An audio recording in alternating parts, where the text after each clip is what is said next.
యమధర్మరాజు భూలోకంలో అనేక జీవులని వారి యొక్క సమయం అయిపోయిన తర్వాత వారి యొక్క జీవత్వాన్ని తీసుకుని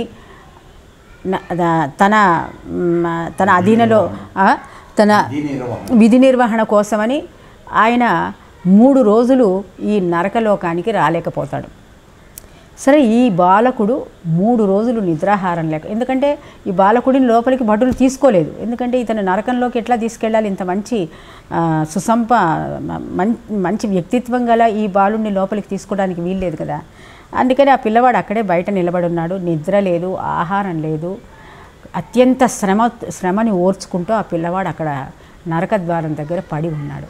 సరే, ఎప్పుడైతే యమధర్మరాజు వచ్చాడో 3 రోజుల తర్వాత, అప్పుడు యమధర్మరాజు యొక్క భార్య, అతని యొక్క అనుచరులు ఏం చెప్తారంటే, రాజా, యమధర్మరాజా, 3 రోజుల నుంచి అగ్నిహోత్రుడిలాగా ప్రకాశిస్తున్నటువంటి ఒక బాలకుడు మన ద్వారం దగ్గర పడి ఉన్నాడు.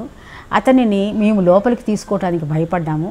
కాబట్టి తమరు వచ్చారు కాబట్టి ఆ బాలకుడు శపించకుండా, ఎందుకంటే ఆహారము లేదు, నిద్ర లేదు, ఏ విధమైనటువంటి విశ్రాంతి లేకుండా ఆ బాలకుడు నీ కోసం వేచి ఉన్నాడు. కాబట్టి అతను శపించే లోపల అతనికి తగిన ఉపచర్యలు చేసి నీవు అతన్ని ఎందుకు మన నరకానికి ఎందుకు రావాల్సి వచ్చినది, ఏమి కోరి అతను ఇక్కడికి వచ్చాడు కనుక్కోవాల్సిందిగా యమధర్మరాజుకి వీళ్ళందరూ కూడా ఉపదేశం చేస్తారు. ఉపదేశం అంటే సలహా ఇస్తారనమాట.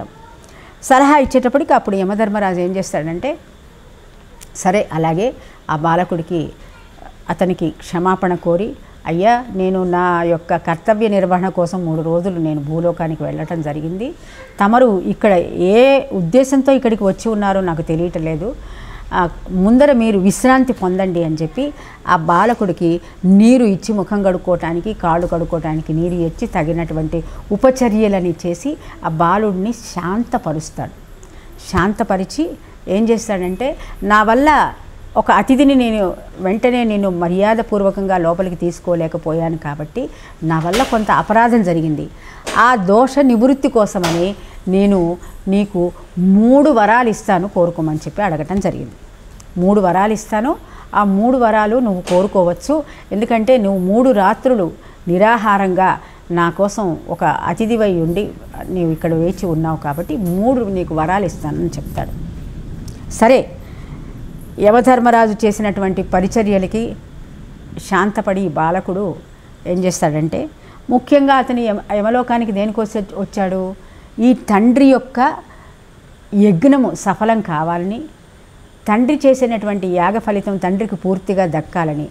ఎందుకంటే ఆ రోజులలో ఆత్మావై పుత్రనామాసి, తండ్రే కుమారుడుగా అవతరిస్తాడు. కాబట్టి తండ్రి కొడుకుల మధ్య బాంధవ్యం కలిగినటువంటి అనేక పురాణ గాథలు మనకున్నాయి.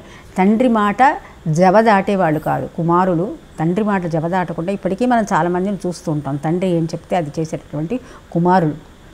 సో ఈ విధంగా ఇక్కడ కూడా ఈ తండ్రికి సద్గతి కలిగించాలనేటువంటి ఒక గొప్ప ఆశయంతో ఈ బాలకుడు యజ్ఞం ద్వారా అతను యజ్ఞం చేస్తున్నాడు, కష్టపడుతున్నాడు. కానీ ఆ వట్టిపోయిన ఆవులు ఇవ్వటం వల్ల అతనికి ఏమి దుర్గతి లభిస్తోందో అని ఇతనికి ఎంతో దుఃఖం అనమాట ఈ పిల్లవాడికి. అందుకని తన ప్రాణాలు కూడా పణంగా పెట్టి తన శరీర త్యాగం చేసి ఈ నరకలోకానికి యమధర్మరాజు దగ్గరికి వచ్చేసాడు. అతను యముడికి ఇస్తానన్నాడు కాబట్టి తండ్రి మాట మళ్ళీ వృధా పోకూడదు, తండ్రి మాట జబదాటడానికి వీల్లేదు. కాబట్టి ఏ విధంగా శ్రీరాముడు దశరథ మహారాజును వనాలకి వెళ్ళవలసింది అని నిజంగా ఆజ్ఞాపించలా, కైకేయి మాత్రమే చెప్పింది, నాయన నీ తండ్రి ఇలా నువ్వు 14 సంవత్సరాలు అడవులకు వెళ్ళాల్సి వస్తుంది అని చెప్పి భార్య ద్వారా చెప్పించడం జరిగింది. కానీ ఆయన సొంతంగా చెప్పలేదు. అయినా సరే అది పితృ ఆజ్ఞగా తీసుకుని రాముడు 14 సంవత్సరాలు వనవాసం చేయటం, రామాయణం అంతా జరగటం అంతా మనకు తెలుసుకుంది. అదేవిధంగానే ఇక్కడ కూడా తండ్రి కేవలము ఏదో ఒక నోటి దీనివల్ల విసుగులో అన్న మాటని నిజం చేయటానికని ఇతను యమధర్మరాజు దగ్గరికి వెళ్ళిపోవటం, తండ్రికి సద్గతి కలిగించాలనేటటువంటి ఉత్తమమైనటువంటి ఆశయంతో ఈ యముడి దగ్గర సంభాషణ మొదలుపెట్టాడు.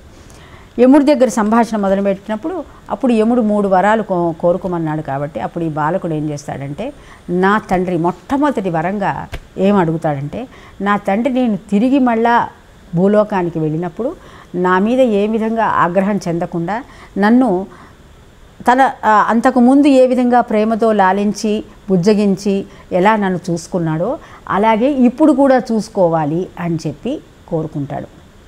అది మొదటి వరం కింద యమధర్మరాజుని కోరుకుంటాడు. యమధర్మరాజు గ్రాంటెడ్ అన్నాడు. గ్రాంటెడ్ అంటే ఏంటి? సరే, ఈ కోరిక మన్నించాను, నీవు మళ్ళా కిందకి వెళ్ళిన తర్వాత నీ తండ్రి నిన్ను ఎప్పటిలాగానే ఆదరిస్తాడు, నీ మీద విసుగు చెందడు, కోపం తెచ్చుకోడు అని చెప్పి అంటాడు. అని తర్వాత రెండో దాని కింద నాకు నేను తెలుసు ఈ బాలకుడు అంటూ ఉంటాడు అనమాట యమధర్మరాజుతోటి. రెండో వరం యమధర్మరాజు, సరే మొదటి వరం నువ్వు అది కోరుకున్నావు కదా, నీకు ఇచ్చేస్తున్నాను, నువ్వు కిందకి మళ్ళీ తిరిగి వెళ్ళినప్పుడు నీ తండ్రి నిన్ను ఎప్పట్లాగా ఆదరిస్తాడు, నీ మీద ఏ కోపం పెట్టుకోడు, నువ్వు చక్కగా నీ తండ్రితోటి చిరాయువుగా ఉండొచ్చు అని చెప్పి ఆ మొదటి వరం ఇవ్వడం జరిగింది. ఇచ్చిన తర్వాత రెండో వరం అప్పుడు యముడు అడుగుతాడు, రెండో వరం కోరుకోవయ్యా, మరి నీకు 3 వరాలు ఇస్తాను కదా, 3 రోజులు నిద్రాహారం లేకుండా ఉన్నావు కాబట్టి 3 వరాలు ఇస్తున్నాను, రెండో వరం కోరుకోమంటాడు.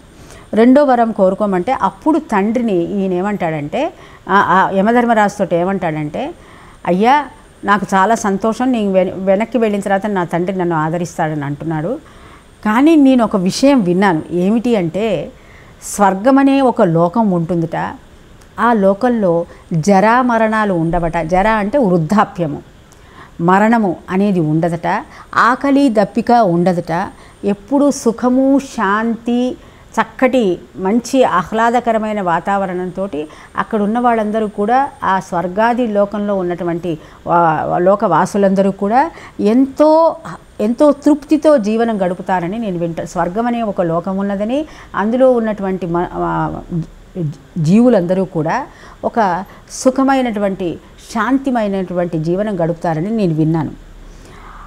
అక్కడ నీవు కూడా ప్రవేశించవట కదా. నీవు కూడా ప్రవేశించడం అంటే యమధర్మరాజు యొక్క ఉద్యోగ పరిధి ఎక్కడుంది? యమధర్మరాజు కేవలం నరకానికే పరిమితమై ఉంటాడు. స్వర్గలోకానికి యమధర్మరాజు వెళ్ళడు. యమధర్మరాజు తన యొక్క పాదం అక్కడ మోపడు.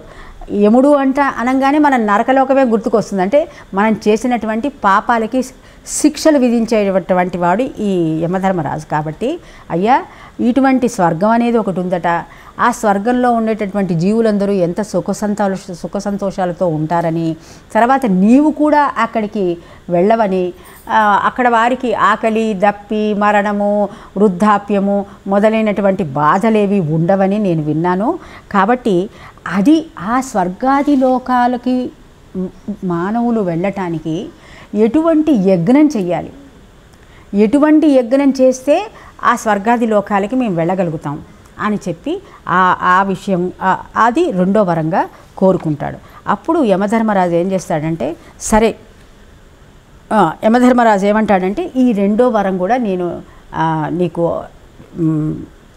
ఇస్తున్నాను, దాని వలన నచికేత అగ్ని అనేటటువంటి యజ్ఞం అనేటటువంటి అగ్ని సృష్టింపబడి దాని ద్వారా యజ్ఞం ఎవరైతే చేస్తారో వాళ్ళు ఈ స్వర్గాది లోకాలకి వెళతారని చెప్పడం జరిగింది.